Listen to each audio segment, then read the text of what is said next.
Hello guys, welcome back to another video and happy Friday everyone. Today is another video of the series of daily videos as we always post here on the channel. Before we start, please guys, subscribe to the channel, give us a thumbs up on this video and share this content with your friends, alright? Now that you've most probably have done this already, or should I wait a little bit because you haven't done?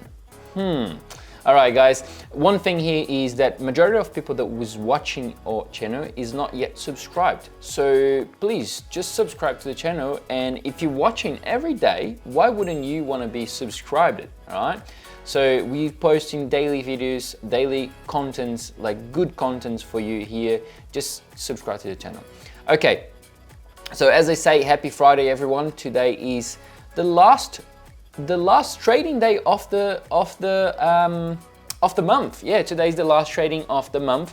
Today is the 28th of June, and I got here all the economic indicators, all the economic data that are coming on the economic calendar today.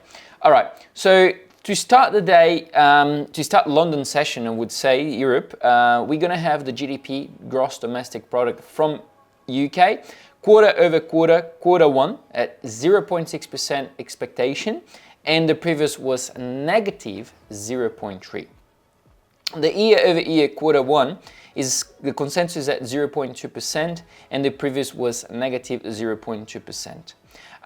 So when we look to these, you know, both of the previous quarter over quarter and year over year quarter one were very bad. All right, the quarter over quarter was negative 0.3%, and the previous for the year over year was negative 0.2%. So when I say point, is 0 point something. Okay. Now, looking at these, what are my expectations? There is a possibility, yes, that the pound can get a bit stronger when this GDP comes out, because even if it comes above the above zero, okay, it's already good. If it comes above 0.6 for quarter over quarter, because 0.6 is the expectation, that would be fantastic. But if it comes below, I don't see much of impact because it's still positive and it came out from a negative territory and then now moving to a positive territory. So looking at this data, it suggests to me that yes, we can see a bit of a strengthening on the pound for the next couple of days. Okay, maybe for next week, because, well, couple hours, sorry, for this Friday, and then next week a little bit more, and then fade out the change for the NFP. Talking about NFP, I will be looking at the GDP quarter over quarter yesterday for the USA, okay, as we had GDP quarter over quarter, quarter one.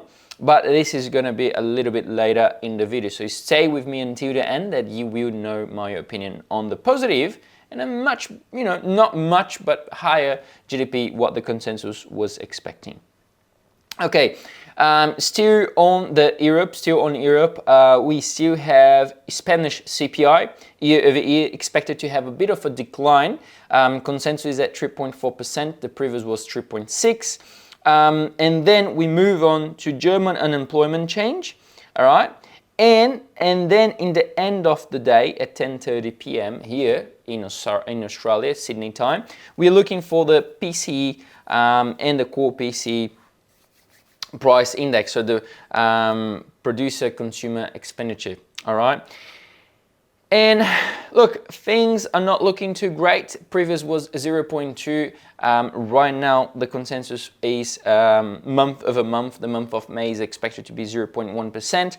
And the year over year from May last year to May this year is expected to be at 2.6% from the previous of 2.8%.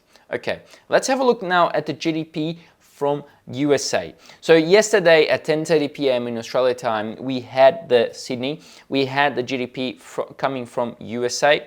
Quarter over quarter, the actual came in at 1.4% and the consensus was 1.3%. Initial job list came lower initial jobless claims came lower at 233,000, as the expected was to 236,000, and the previous was revised down. Okay, the core PCE prices came in at 3.70, and the consensus was 3.6. So what do I think about the US dollar? Still a lot of strength to coming up. We still have, you know, the NFP next week. That will be the key one, effect that will actually move either way the market, because if we look to euro dollar is somewhat in a consolidation at this moment, but it's still a lot of possibility for these to continue to go lower and lower. Okay, so when we look to US dollar getting stronger, we most probably have a chance, all right, to catch these moves to the lower end of 105 for euro dollar. Guys, I hope everyone have a beautiful weekend ahead. It's sun is shining here in Sydney. I hope it gets this on the weekend, and I catch up with you on Monday. All right, guys, please subscribe to the channel, give us a thumbs up, and leave your comment down below. I want to know your opinion as well. Let's interact, okay? Thanks, guys. Have a good one. Ciao, ciao.